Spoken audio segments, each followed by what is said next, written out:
for AI in terms of, I think I understand the position that the WGA took. What do you just think about AI in general? How do you perceive it? I know I read a little bit in your book about it, but what are your thoughts about it? Yeah, it's interesting because it's the big boogeyman right now, and for good reason. You know, part of the reason the studios were so dug in on this strike was, their future business model was, if you look at, say, television, for example, instead of hiring three, four, five, six, seven writers for a television series, they hire one writer who writes the pilot. Then all the other episodes are AI, are written by AI, and that one writer then polishes them and does a pass on them. That was what they were thinking, because every time they don't have to pay a human being, not only do they save that salary, they save health insurance, they save 401k, they save all the ancillary stuff that goes into paying human beings. And that's what they were so excited about with AI. And it doesn't stop with writing. Like, their plan went to directors too, and actors. And there was an idea that swirled around, because the technology exists already, that instead of, if you take a typical motion picture, a feature, say there's 4 to 8 weeks of prep, 8 to 12 weeks of shooting, and 4 to 8 weeks or more of post-production. The director's on payroll for that entire time. The cinematographer is on payroll for most of that time. The editor's on payroll for, from before post begins all the way through post, all this.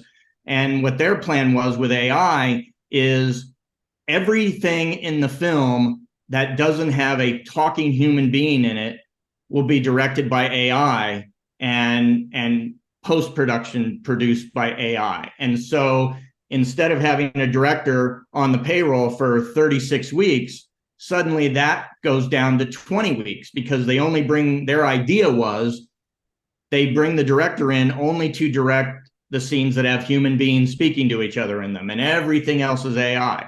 And in the editing, the director's only there half the time instead of the full amount of time.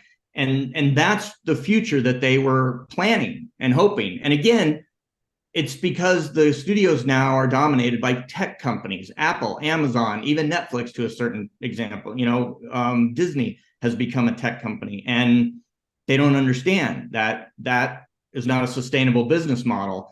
And what I believe, the reason that this strike got solved suddenly like that overnight, when the CEOs who had not been a part of our negotiations the entire time suddenly decided to all show up one week.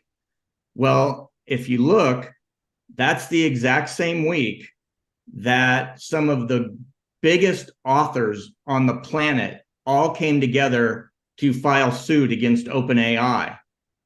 George R.R. Martin and John Grisham, and I don't know. I mean, there were like 8 or 10 huge name authors that filed this class action suit.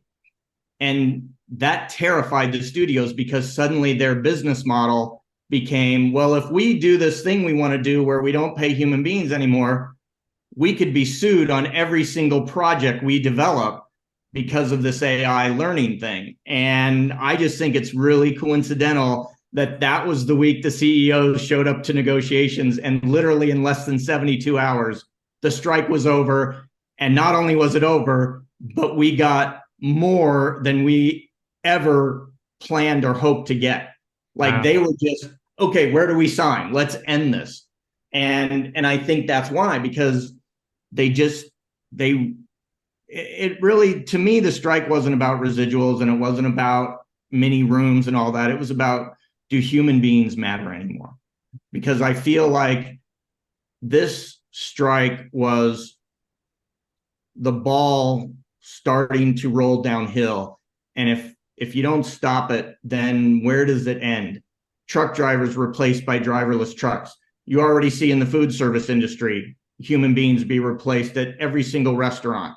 Even my friend Billy Ray, who did a fantastic podcast during the strike, he's an Oscar-nominated screenwriter and stuff, and he made this great analogy that Carol Lombardini, who was the chief negotiator for the studios, she was actually arguing. He said that if she wins this, she's arguing for herself to be replaced. Yep. Because there are already writs and arguments being, recorded in courtrooms that were written by AI. So where does it end if you don't stop at some point and say, hey, this isn't good? This is, first of all, AI it has no imagination. All it can do is take in data that pre-exists and then spit out data from what it already exists. It can't think, it can't make up stuff. And I think everyone lost perspective on that. Absolutely. I agree with that too.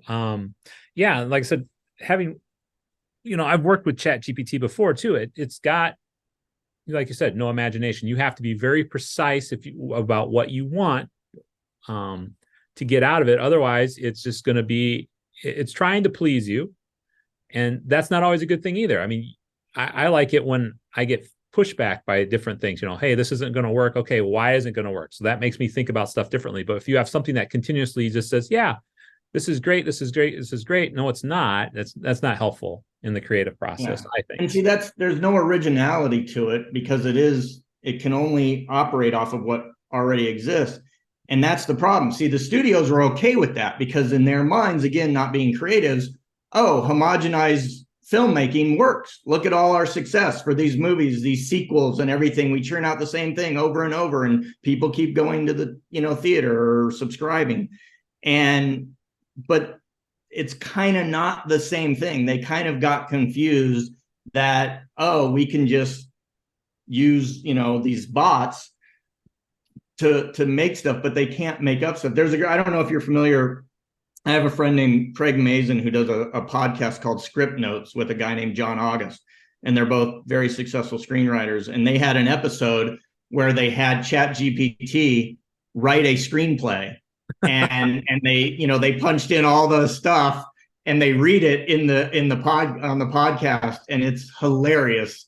And it's just like, mediocrity and just nothing original at all about it. Yeah, I've done that before too. Just I have it say, okay, write me a screenplay, and yeah, it's laughable. What it can do. I like it some sense for brainstorming, but you're right. That's a great point, Paul, is because it's a tool. Yeah. And in the right context, again, going back to our original thing of context, it can be really helpful. It can be like, I have a friend who, she helps kids with college essays and stuff.